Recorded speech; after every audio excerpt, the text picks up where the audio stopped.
Hi, Jay Cantabaris here from Med1. I am a nationally registered respiratory therapist. I'm going to be going over the ResMed AirCurve 11 today. First thing I'm going to discuss is the humidification chamber, which is for patient comfort.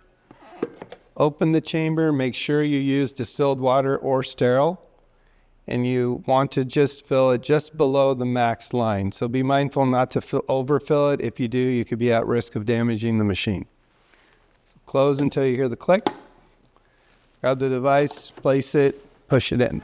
Next, I'm going to show you how to access the clinical setup menu. You have two options, clinician or user. Press clinician. Next, you press OK. Now you have my options, my sleep view. To get into the setup menu, hold up to 3 seconds. Now you're in the clinical home setup menu. Next, you press settings. Now you're in the home setup screen. This device has 3 different modes. The 3 modes are CPAP, spontaneous BiPAP, and VAuto. First, I'm going to go over CPAP. Please note, always set according to the physician's orders. So for example, we're going to do a CPAP of 8. So you press 10, press 8, press OK. Now you're in a CPAP of 8. Next setting is ramp time. Ramp time varies between off up to 5 minutes as long as 45 minutes. For example, we're going to do 15 and press OK. Ramp time allows, in this example, 15 minutes for the patient to adjust to the machine. Next, we're going to set the humidity level. I typically start at 3, so you press 3 and hit OK.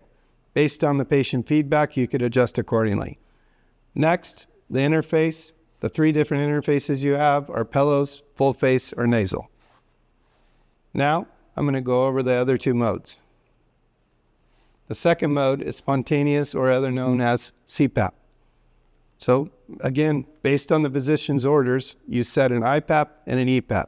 So, for this example purpose only, I'm going to do an IPAP, which is an inspiratory pressure of 15, and hit OK. Next, I'm going to set an EPAP of 7. And hit OK. Again, make sure you scroll down and you adjust the humidity level to 3 and then wait and see if the patient gives you feedback. Also on the interface, you still have the 3 same options, pillows, full face, and nasal. Now, I'm going to go over the last mode, which is VAuto. VAuto is a CPAP mode, which allows you to adjust to maximum pressure and a minimum pressure.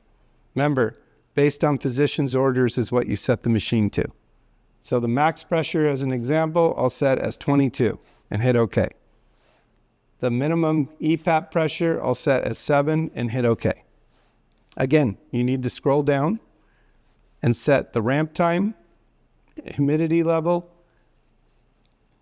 and the mask type. So you still have the same options, pillows, full face, or nasal. Once you have everything set up, you go back to home, exit. I've turned the device around. I've also connected the O2 bleed-in connector. Based on the physician's orders on liters per minute or FiO2, you connect an O2 tubing and run the O2 tubing from the connector to either the flow meter on the wall or a concentrator. Once you have that connected, or you don't need therapy, you could cap it, you connect it to the device. To start therapy, press the start button. Thank you for watching our instructional video. If you have any questions, please contact your local representative or visit our website, med1group.com.